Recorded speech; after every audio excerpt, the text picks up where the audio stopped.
Hey, everybody, welcome back to your Dawn of Autonomy podcast. I can't believe it's the end of January already. We've dedicated this entire month to the theme of new tech, and it's been sponsored by AI Bot. So we wanted to thank them. And we have an incredible show for you today with TruWeather Solutions, who's kicking off actually a four-part quarterly series today with Dr. Chris Zarzar from TruWeather, as well as Basil Yap from AeroX. They're partners. So great to have you both on the show. Great to be here. Thank you for Yep. having us. Absolutely. So I'm going to start with Basil. You know, so many people in the drone industry, also advanced air mobility industries, know you, Basil. But for those that don't know you, can you give a little bit of background about yourself? Yeah, great. Thanks again for having me here. So I wear a couple different hats now, but my interest in advanced air mobility and UAS started when I worked for the North Carolina Department of Transportation.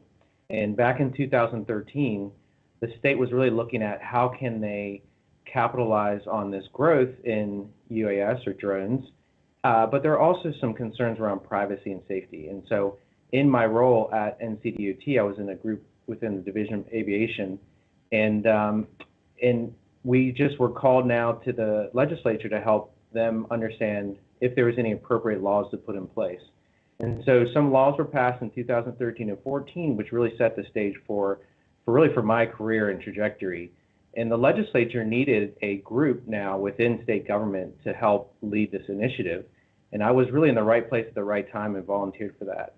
And so over the years since then, I helped lead the UAS integration pilot program for North Carolina, which included some really exciting firsts. The first routine medical package delivery operation that was in Raleigh, North Carolina, first statewide UAS response to a national disaster. That was Hurricane Florence in 2018. And we just really kind of built on that momentum. And so by the end of the integration pilot program, there were over 5 routine drone delivery operations, including folks like Zipline, Valancy, Causey Aviation, and Flytrex. So it was a really exciting time. And so since then, I've now stepped away from the state government role and started a nonprofit that's focused on, again, advancing this industry around building a UAS traffic management system. And so that's exciting. We'll talk more about that. And then I also wear a hat where we've started a venture fund that's making investments in this space as well. And so we can talk about that more as well. But just really excited about this opportunity to chat with you and really passionate about this industry as a whole. Well, thank you for that. And by the way, Basil, I remember I met you, gosh, so many years ago. I forget even where, but I remember you were on a stage. And I remember afterwards, I ran up to you and gave you my card. And I said, you know, I want to meet you. I want to talk more about you. And I've been watching your work and what North Carolina as a state has been doing in large part due to your efforts. So that's awesome. And by the way, speaking of, engagement, everybody, we see you out there. We know we've got a lot of people on AVSI's YouTube today, so thank you. Be sure to jump in the chat. Tell us where you're from. Give us positive words of encouragement. Ask these guys your questions because we've got 2 incredible experts, and that's a great segue now to talk to Dr. Chris Zarzar. So, Chris, you're a little bit newer to TruWeather Solutions, and by the way, everybody, TruWeather has been such a friend to P3 Tech Consulting, to this show, to everything that we do. It's the first time Chris has been on the show. We usually have Don Bershoff, the CEO. So, Chris, tell us a little bit about yourself. Yeah, no, folks know Don very well, but I'm pretty new to the game here. But for me, actually, the drone experience started back in 2015 as well with my dissertation. And so my background is Earth and Atmospheric Sciences, but during my dissertation, we were trying to find out why some areas were flooding. And the best way to do it was to do some mapping with the drones. And so down in Louisiana, we were flying drones all across the coastal estuaries to figure out what's going on when it rains and causes these floods in this town that none of the models are picking up. And so we needed that live data to figure out what was happening. And so then, that led to a university career for me for the last 5 years or so. And I was doing some work doing actual weather modeling, but really local scale weather modeling, trying to understand how cities and landscapes change precipitation patterns and change rainfall rates and those kind of questions. But towards the end of my career in the university side, I started talking with Don Birchoff, in fact, and I was having trouble because I did not have the local scale weather observations I needed to both enhance my model and also to verify my model. And so from there, Don and I got to talking.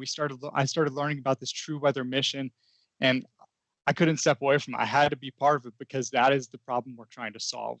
We're trying to understand what's happening here and now with real data and leverage that real data to enhance models, make better forecasts, and make better decision support tools. And so I latched onto that mission. I love it. And that's what we're doing here today with TruWeather. Yeah, it's an incredible and very important mission. Don is a cult of personality, and it's really hard not to get swept up into his passion and enthusiasm. And honestly, just one of the thought leaders in this space that is out there, just literally rocking the world. And speaking of rock stars, we know you both are rock stars as well. We've got Randy Pilland. I don't know if I'm saying your name right, Randy, but his comment there in the chat is these guys are rock stars, and Randy has come from Elon University. So thank you for that, hey, Randy. very kind comment, and keep them coming, guys and gals out there. We love that stuff. So keep them coming. So Chris, you alluded to it a little bit, your kind of your connection to TruWeather and how you became a part of it. And obviously TruWeather started well before you stepped into your current role. Can you tell us a little bit about the origin story? Because Don is out there, I'll use the term proselytizing, right? About low altitude weather and the data gap. And tell us a little bit about that origin story. And then Basil, I'm going to go to you and ask you about why you created AeroX. Definitely. So TruWeather itself started by Don Birchoff and based on 40 years of military service in the Air Force, understanding what's going on when it comes to the weather challenges and how they affect operations for the Air Force itself. And so in that experience, it was really understanding what are the challenges, what are the opportunities, how can we improve decisions with the current information we have, but then a realization that the current system just won't service the drone and eVTOL industry like we need. And so the current system has been remarkable for commercial aviation and these high altitude flights. But if you talk to any helicopter pilot, any general aviation pilot who are flying at the lower altitudes, they'll let you know that there's just not enough information. They need more data to make better decisions and to feel more confident in what's going on in that lower part of the atmosphere and the low altitude that they're flying at. And so Don Birchoff and TruWeather saw this opportunity and seized upon it, that this need to get more weather sensors and new diverse weather sensor data out there. But the challenge is you have to disrupt the market. You have to disrupt the status quo. You have to disrupt the current policy and start to drive for new policy to enable and allow for those new diverse and diversified sensor technologies to be utilized by the aviation industry. And so that's what TruWeather has been doing. It's been one, guiding the policy in the direction that it needs to go to enable safer low altitude airspace. And it's been identifying and establishing the partnerships to enable these novel new technologies that will diversify and help us to better understand what's happening here in the low parts of the altitude, here in the low parts of the atmosphere where we're going to fly. That's awesome. And by the way, Chris, you just created a new tagline for TruWeather, free consulting here, weather disruptors. I love that because, that's exactly what you guys have been doing and continue to do. And this idea of partnership and the series that you're doing over the course of this year, and of course, Basil being one of those partners, is a great example of that. So Basil, tell us about AeroX. You mentioned, how did I start AeroX? And really, it's a we that started AeroX. Shout out to Randy, who you mentioned with Elon University. We're really fortunate in North Carolina to have this great community.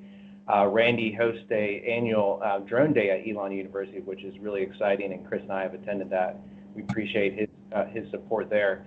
But really, there's a great community here. And so when I was working with NCDOT and working with partners that wanted to expand drone delivery or fly beyond visual line of sight, I recognized that we really needed maybe another organization that was a nonprofit that could take some funding and build that. A state organization just has its limitations. For those of us, Don, we've been in government, we understand, unfortunately, there's bureaucracy. And so we, a few folks from the Winston-Salem area who were experts and who were leaders, they were CEOs of large companies, some were aerospace manufacturing companies, some were other computer science companies. They had a passion for aviation, and they said, Basil, we'll work with you together, and let's start this nonprofit. So we started that in 2021, and one of our first goals was to, again, get funding to build out a system that can enable beyond visual line of sight. So we went to our state legislature and kind of told the story about the rich history of aviation in North Carolina, starting with the Wright brothers, and we said, and right now we are in this probably the biggest change in aviation. Instead of the jet engine, which took us really long distances, connected us overseas, now it's getting really more in the community at this low altitude airspace. And how can we utilize that? And so we said, we need to build a system to capitalize on this and bring companies to North Carolina. So they wrote us a check for $5 million, and that's what we've been using to build, again, this system. So we're really lucky. We thank our state legislature and their investment, and really excited to work with industry partners like TruWeather to kind of make this vision come to life. Well, you're right. I mean, if you build it, they will come. And so you were very smart to go to legislature and say, we need money to do this to get out in front. Not every state is doing that, Basil, as you know. And North Carolina has been at the tip of the spear, as you mentioned, the IPP, the Integration Pilot Program, and now Beyond, and all the amazing companies involved in that, including now TruWeather as well. By the way, everybody, I'm going to have Mike drop, Mike, our Oz in the background here, Mike Peel, our producer, drop this article I wrote for AEVSI eBrief, the business solutions about TruWeather's advanced technologies to keep aviation flying. So that'll give you an idea of some of the sensors that are out there. By the way, we also did, we being Mike and myself as part of our full crew brand, did a product demo with TruWeather and Don about explaining the sensor network that he's attempting to blanket the nation with. And so I commend that to your attention. You can check that out on the Don Zoldi YouTube, and I believe TruWeather's YouTube channel as well. But Chris, I think that's a good kind of point to make now is, let's talk a little bit about the technologies that you guys are bringing to bear to fill these data gaps for low altitude weather, and specifically the ones that you and Basil together decided to start employing in North Carolina. Yep. Well, the first aspect of that is the capability to integrate the sensors. And so the first thing that we've developed is V360, which is that vertical, as we like to put, the vertical MRI of the atmosphere. And the way you do that is you make sure that you can incorporate a diverse set of sensors, data sets, et cetera. And so that includes a variety of different types of weather sensors, and they all have different data formats. And so it's doing this interpretation of that. It's dealing with the different types of weather model data and integrating that into a very easy to digest and interpret interface. And that's what V360 does. Now, the technologies we're talking about deploying and working with AeroX on is continuing to work on and deploy this V360 technology to accelerate the adoption of these novel data sets, but then also these different types of sensors that we can deploy. And so these range from sensors like your cost-effective sensors to things that are up there with the current ASOS deployed. But you don't need an ASOS everywhere. What you need is information that can help you to understand the current conditions. And that doesn't require the top tier, most expensive thing out there. It requires something that can get you what you need at the right time when you need it. And so we're talking about a variety of more cost-effective sensors, mid-tier sensors, and some of the high-ranging sensors. And so with AeroX, what we do is we're identifying what are those strategic deployments. And that's key about this network of networks concept, where we do blanket the nation in new weather observation technology. It's a strategic and targeted approach to those deployments so that we can help those operations where they're happening and not randomly put them out there. That's not what we're doing. We're very targeted, very strategic about those deployments, and we work with folks like AeroX to identify where, when, and how those need to be deployed. Yeah, absolutely. I mean, there's no one size fits all solution. I mean, you've been studying this even as part of your, as far back as your dissertation, you know, that different structures, different locations, especially over water, right, will have different requirements and needs and different weather patterns. So Basil, in North Carolina, and you've been so involved in the UAS and advanced air mobility sectors there, what are kind of the gaps specifically, or what were you really trying to target as you and Chris were looking at, where do we strategically place these sensors for this UAS traffic management system that we're going to be building? Yeah, great question. So I don't know if I mentioned this earlier, but Chris and I have actually interacted for a while. So I met Chris back in probably, 2017 or 18 in Asheville, and we stayed connected over the years. And so I moved from kind of the central part of the state to Winston-Salem, which is where Chris is also home. And so naturally what you do is you start having coffee and spend time with people that are in the same space. And so we started talking, and right around that time he had moved from academia over to TruWeather. And so like you said, Don certainly makes an impression on everybody, and he was part of our integration pilot program, and having him at those workshops to share about weather and the importance of weather was kind of always at the back of my mind. I knew we would need to work with TruWeather at some point, and then having somebody like Chris right here, in the same city just worked out really well. So we got together and we said, okay, well, you have these great products, but what I need to know is, is there a market for them? Are the operators that want to fly beyond visual line of sight willing to use them? And so we said, okay, well, the only way we can get that is maybe we'll have some workshops as part of our study and invite industry, and let's present these tools that you've created. Let's also share the state of the industry. Let's also have FAA share what they are working on the weather side. And so those are really beneficial. And it marries up really well with our overall focus, which is flying beyond visual line of sight. So we have these other investments in radar and other things, but now that you're flying beyond visual line of sight, you're flying these much longer distances. So right now, for example, we have UPS Flight Forward flying here in Winston-Salem. They're doing drone delivery. The pilot that is on site is able to look around and see what the weather conditions are. They can make those. But do they know what's happening 7 miles away when they want to expand that route, when they be able to fly beyond visual line of sight? Like, the answer is no. And so that was kind of like an aha moment, like, man, we might get this whole system set up where we can detect aircraft and fly drones beyond visual line of sight, and then realize, like, we don't know what's happening there with the weather, and that's going to hinder our advancement. And so that was also, one of the reasons we kicked this study off. So the study really validated that, yes, industry is concerned. Operators, for example, like Duke Energy, the sheriff's office here, who's flying a DFR program, the drone delivery. And that's drone as first responder. I'm sure most of our viewers know that, but for those that don't, I do have some folks that aren't in this industry that watch this show, so I always like to spell out acronyms. That's great. That's always a good rule. We have tons of acronyms in aviation. Yes, we do. And so maybe I'll just quick 10 seconds what drone as first responder is, because I think this is really exciting.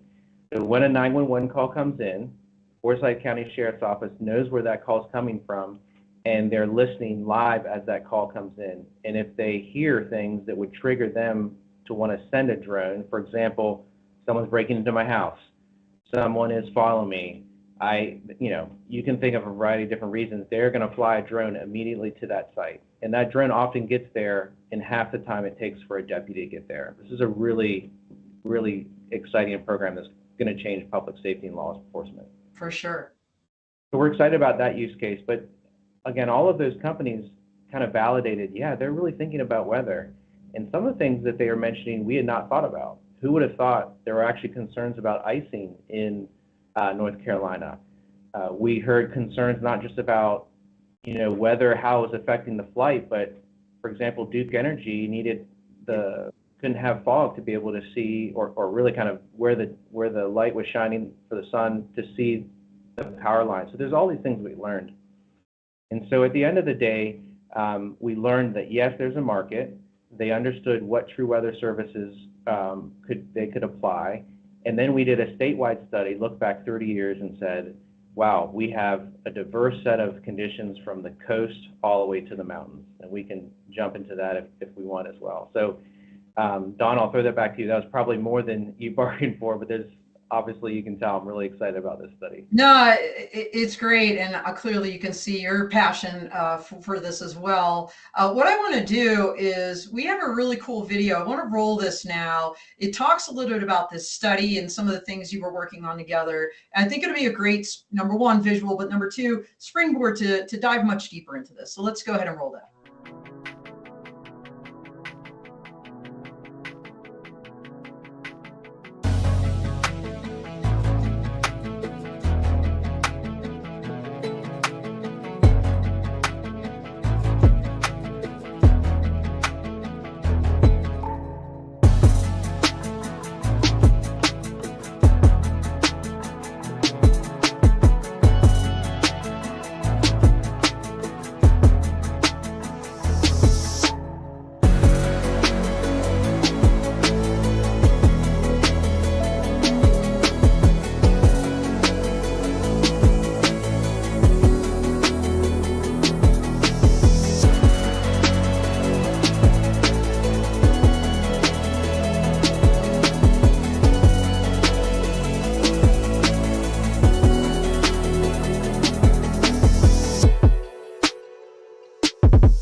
Great video. And by the way, just shout out to both of you. I think so many people, they'll run headfirst into a situation without really analyzing, no kidding, what is the problem we're trying to solve.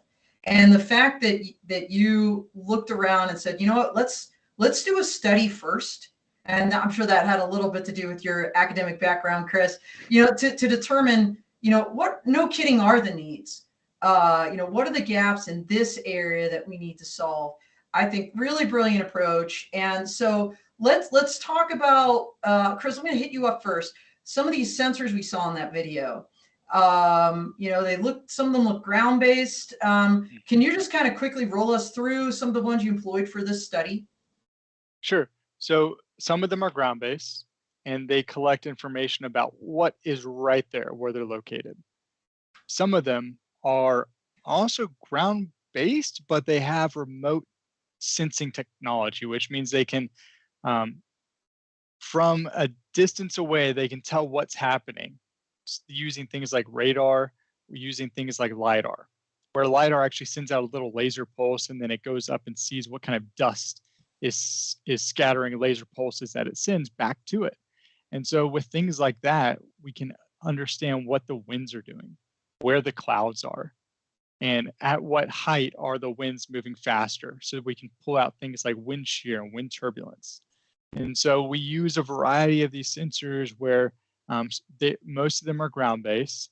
In fact, we do partner with some folks. Shout out to Meteomatix's Meteodrone, because that's the first commercially available drone, weather drone that we can use to take it up into the atmosphere and see what's happening then and there along that path of the drone flight.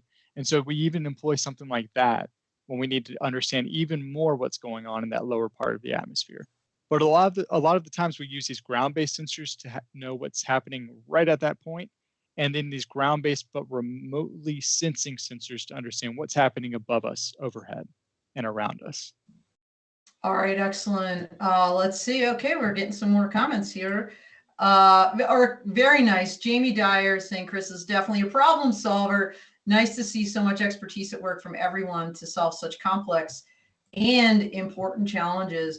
So Basil, obviously, Jamie. Yeah. So you've got some fans out there, Chris. So Basil, obviously that expertise includes you. So my question is, as you're talking to Chris about where to place these sensors, and we talked about the drone as first responder DFR with the Forsyth County Sheriff's Office. We actually had Tony Smith from Flying Lion on the show. I'm going to say it was like August of 2021. By the way, her and Barry Brennan, the CEO of that company, are coming on next month because it's all about data. You know, what they did with Chula Vista PD, who are really, they coined the term DFR. You know, they have, I believe, 4 different locations across Chula Vista on rooftops where, you know, they have like this, I think 3-mile perimeter or so where they can do the DFR, launch those drones from. In your case in North Carolina, whether it's the sheriff's office or you mentioned Duke Energy, are you looking at, for your UAS traffic management or UTM, are you looking at corridors? I mean, you already have, you know, so you've got the sheriff doing DFR, you've got Duke Energy presumably doing some kind of inspections, you've got, you know, Flytrex doing drone deliveries to private homes. I mean, where did you guys determine to place these sensors strategically as you were looking to do this study? Yeah, great. And appreciate the shout out to Flying Lions.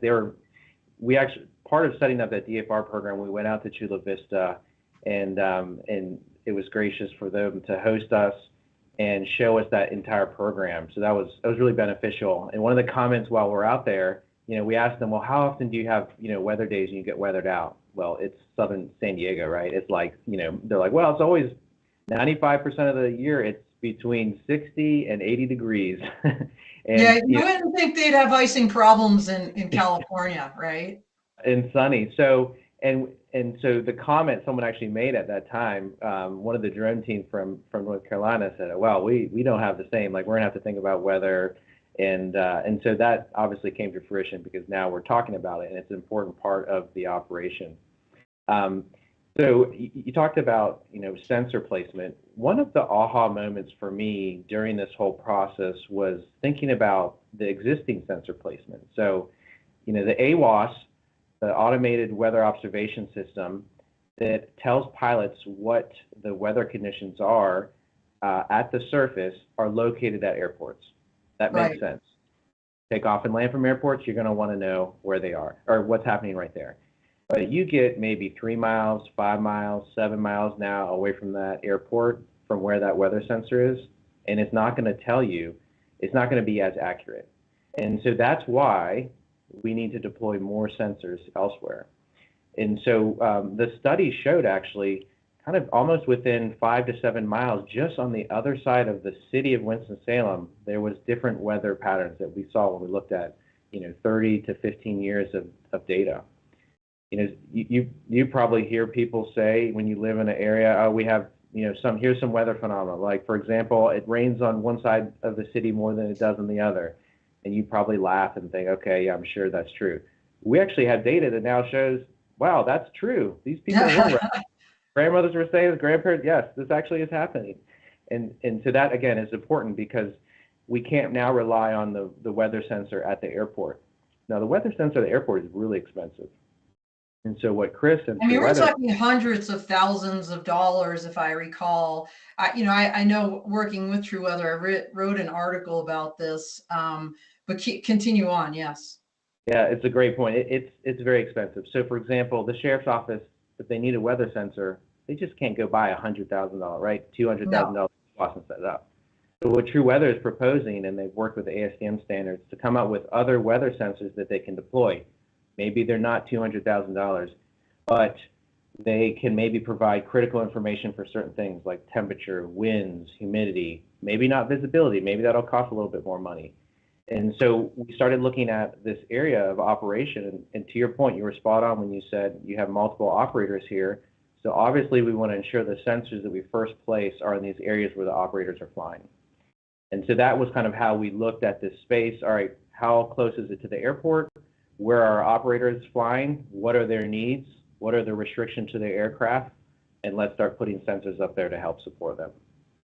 Yeah, you know, absolutely. And just thinking about some of these sensors, I'm a huge fan. It was a previously Colorado-based company. They got acquired by a larger company, Animoment. And they have these little baby anemometers. They're like so tiny, and you could put them on a drone, right? So Meteomatics, yes, they've got the Meteor drones, like a flying weather lab, right? But this anemometer, you could just like stick on top of a drone and fly around. So when you think about like law enforcement in particular, you could have real time, data coming out just from that DFR drone that's going out on a response call for a couple $100, I think. That's just from memory again, but I mean, so many cool things out there. So really interesting, Basil, that you're saying in the Winston-Salem area in particular, that you could have rain in one spot and not in another. But you mentioned icing, like, so that maybe raised my eyebrows as well. Like, what are the other kind of weird weather? You mentioned fog. Like, what are the other like interesting weather issues that you're concerned about for ubiquitous drone operations in North Carolina to make sure that you guys have a handle on those? Yeah, so I knew little to almost nothing about weather as I came into this study, and so of course Chris, Dr. Zarzar, with his academic background, I've been a student of his. He's taught me a lot, so this has been great. And so I'll just mention some things at a high level, and then Chris can jump in here with a little bit more detail. But North Carolina is a large state from coast to mountains, so we really have 3 different regions. And as you can imagine, each region has unique weather characteristics. So the mountain region, we're going to have a lot more, on the western part of our state, close to Tennessee and Kentucky, is going to have a lot more rain. It's probably the wettest part of our state, and it's also going to have a pretty, during the thunderstorm season, there's going to be a lot of flooding that's going to take place. So, and then also there's going to be a lot of fog. So rain is the only area that also gets kind of a lot of snow as well. So there's some really kind of interesting things when we're at higher altitudes. We have mountains that are creating, when wind's blowing over them, unique weather characteristics. There are certainly going to be concerns there for things like DFR programs, drone delivery, et cetera. And we go to let's just go to the opposite, the far eastern part of our state, the coastal plains. As you can imagine, it's very windy. That's why the Wright brothers came to North Carolina, right? So, and then we have thunderstorms that are going to be pretty much every afternoon on the eastern part of the state. It has a lot to do with the changes in the sea breeze and the hot air that's warming up. And then we go to the middle part of our state, and so we have in the middle part of the state is really where a lot of our population is focused. So what happens is we have these urban centers. Now, urban centers retain more heat, as you can imagine. If you've ever walked barefoot on asphalt or the concrete, it's a lot hotter, and you get onto the grass, right? And the grass is a lot cooler. So just think about that at a macro scale. So we have these cities, and when they retain a lot of heat, they create these weather phenomena. It's called urban heat islands, and so that can create some unique weather situations for operations in that location as well. So again, mountain region, Piedmont region, coastal plain region, each have some unique weather characteristics. Chris, how'd I do? I'm very proud. I'm very proud of that explanation. I was going to say, if I could reach out, I'd be patting Chris on the back, because clearly he's an excellent teacher, and you're an incredible student there, Basil. So let me ask you, Chris, because we've got a lot of folks out there, and not everybody's from North Carolina. You have some lessons learned, I imagine, even though there's distinct regions in North Carolina. Some of the things, your findings from this study were specific to that. What could you extrapolate more broadly for the audience that they should be considering for their states or their regions when it comes to low altitude weather? That is a great question. Before I dive in there, let me say Dr. Jamie Dyer, who gave that last comment, shout out to the research that he's doing down there at Mississippi State University. If you want to talk about some cutting edge drone technology, check out what they do at Mississippi State. Awesome. Really cool stuff. Very cool. And I'm going to do a couple things here. So yes, I'll talk about what we'll extrapolate, but let me back up really fast and comment on something, because there's a unique thing that relates to this, and that's called microclimates. So just unique conditions based on the characteristics of a place. Currently, I am living about 7 miles from downtown Winston-Salem. 7 miles away from me in downtown Winston-Salem is where Basil is sitting right now. And then about 5 miles from me is where the airport is. And so that's where we have that automated weather observation system. So as I look outside 7 miles away from Basil, I see fog, pretty dense fog. If I look at the AWOS reporting right now, it's saying there's pretty darn good visibility at the airport. And I bet they're in downtown. I look out Basil's window behind him and I don't see any fog there right now. And so we have these microclimates where I'm surrounded by forests and fields, which give that moisture to make for fog. And then Basil's surrounded by this urban area that's a bunch of concrete, not much moisture. And so there's not going to be as high a chance for fog. And so we need to understand this when we talk about these flights beyond visual line of sight, just like Basil said, because we need to know if we're flying somewhere that's going to have fog and could impair our operation, even if we're looking at good conditions where we're taking off and landing. Absolutely. And so these are the lessons learned. This is what we find out, because North Carolina, I've always said, is an incredible natural laboratory. We have coastal environments, mountain environments, this Piedmont with urban environments. And so we can take a lot of these lessons learned and move them to the northeastern states, out to the west, understanding how the water interacts with the land, down in the deep south, where we understand how we get this moisture coming on shore. And the big key lesson, though, that we can extrapolate is microclimates. Understanding that there's differences between urban environments when it comes to weather, differences in rural and agricultural environments when it comes to weather, and differences in mountain areas. If you're on top of a mountain, in the valley, if you're on the coast, right on the shoreline, or inland a little bit, there's all these important microclimate characteristics and lessons learned that we can extrapolate to a lot of different environments. I was going to say, you're preaching to the choir here. I mean, I'm in Colorado, and by the way, shameless plug, I hope someday people will come here and actually fly some drones, but that's a whole different topic for another day. What I'm going to say about it is, I live in Colorado Springs in Monument Hill. They call it a hill right up the road, much higher elevation, just 5-minute drive. And we can get 3 inches of snow. They can get like half a foot or more, from the same exact event. So, having been in the military in Basil, I was almost laughing out loud when you said in that one spot every afternoon we get thunder showers. I lived in Tampa. I live near Tampa, Florida.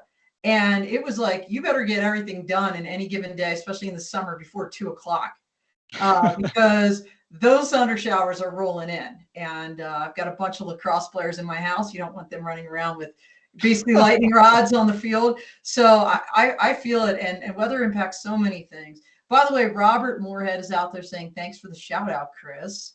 So awesome. Down there in microclimates, they exist. You proved it. This can be extrapolated, some of the lessons learned, to other places. What else were you going to tell us about that, Chris? About the weather in the state and the microclimate, how we can move it around. Yeah, the extrapolation, someone like in Mississippi, why do they care about what you're saying? Like, how is this North Carolina experiment and like workshops and study, how is this important to them and what they're trying to achieve? Yeah, so let's use that as an example. Talking about Mississippi, they can start to dig in and understand the need for taking that anecdotal information, those experiential events where I'm looking outside and I see fog, and then Basil, he's down there downtown, he's not seeing any fog. What's that mean? What data can we pull, and how can we really understand how far the extent of this challenge is? And so you're going to see similar things if you're in Mississippi and you're in an urban area, or you're just outside an agricultural area. You may have anecdotal experiences where you can say, we get a lot of clouds here. Well, let's bring in the meteorologists. Let's bring in the team and let's understand when, where, and why do those clouds form? Is it a certain time of the day? Where do we need to put the sensors so we can capture that? And we don't have to unnecessarily cancel or delay flights. And we can get more flight time because we know exactly that, in fact, that is a unique microclimate, and we're able to capture it with the strategic deployment of that sensor. And so that is the approach that needs to be taken to capture that information. Yeah, Robert Moorhead is agreeing here. North Carolina is a good state to test all environments, as Basil noted, because you have mountains, coasts, highly populated areas in flatter terrain. So really, really great stuff. we're not going to, I knew our time was going to fly. Like talking with these two, like that was just a given when we started. We only have 5 minutes left. I want to, Oh man. super briefly, just note that TruWeather has been on the forefront of creating the new weather standard for supplemental data service providers, SDSPs, ASTM 38. Google that, everybody. There is now a weather standard that has been approved. FAA is also looking, I hope, to put that in an advisory circular. I know I've been talking to Don about that. But you guys have also, you guys being TruWeather, and then Chris, I'm going to talk to you. Basil, I'm going to talk to you. You also have been working with Air Taxis Advanced Air Mobility on getting these expedited approvals, if you will, for some of these beyond visual line of sight operations, employing your weather sensors based on some of the safety data you've been able to compile working with other companies, including like this study in North Carolina as an example. So you guys are everywhere. Can you give us a super quick, Chris, projection forward into 2024, where you guys are operating? I know Hampton Roads comes to mind. You've got a big place in Syracuse, obviously North Carolina. You're in the Dallas. Are you working with the Key site down there? Working with the FAA Dallas Key site. Yep. Okay. Yes. What did I miss? We've got Utah coming out. We've got some work going on in California, Oregon, Alaska. That's a fun one. So we'll be doing some cool stuff in Alaska there. Let's see. North Dakota is a big one. Oh, of course. Grand Sky and yeah, of course. Meteor drone and Grand Sky. Yeah. Out at Grand Sky, really cool stuff. Yeah, exactly. That's where the Meteor drone's flying. We're learning some really cool lessons about icing out there using the Meteor drone and pulling that data into weather models. Like I said, getting the real data, bringing it into models, improving the system as a whole. So really cool stuff across all those different states and more states each and every day. Just hard to keep track of, frankly. And Basil, you're firmly rooted in North Carolina, doing great things there. You've got this study now, kind of completed. You've got a lot of lessons learned from this. You've got some money from your legislature. You're going to be setting up this UAS traffic management system. Tell us what we expect to see in 2024 from AeroX in North Carolina. Yeah, I'll be glad to. I'll just go back and quickly note, just a quick note on, you asked the question, what can other states, glean from this? And one thing everyone takes away from this is the whole industry is moving toward beyond visual line of sight.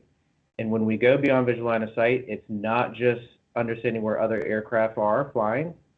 It's also understanding what other weather impacts are going to be. And so don't get left behind. Make sure you're focused on weather. So your investments in your sensors, your radar, ADS-B, et cetera, that's great. But you got to make sure that you're also thinking about weather, because it's going to sneak up on you and you're going to have to address it. So you might as well have that part of your plan right now. And so for us, fortunately, working with Chris, we're able to kind of come up with a structured plan. And so we're now working closely with FAA, and we're working with TruWeather to identify where are the locations we need to place these sensors to ensure that the operators can use them, provide the feedback to FAA and TruWeather. You talked about that ASTM standard. How can we help FAA, incorporate that standard for approvals?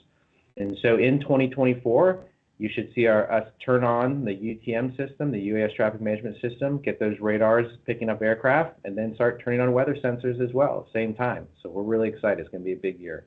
Wow. Well, everybody keep your eyes peeled on North Carolina. Basil, I hope you come to our Law Tech Connect workshop. I honestly now I'm kicking myself because I have a State of the States panel this year at AVSI Exponential. And that's on Monday, April 22nd. You're not on the deck, but we're going to have to do a reprise here because there's so many states doing amazing things. And I'm glad we got to talk about North Carolina here today with TruWeather and AeroX. We're like 1 minute out. So what I want to do is give the floor, each of you 30-second kind of elevator pitch, what you want to leave the audience with. And please, please, please include how they can reach you and learn more about your efforts. So we'll go with you first, Chris, and then we'll end with Basil.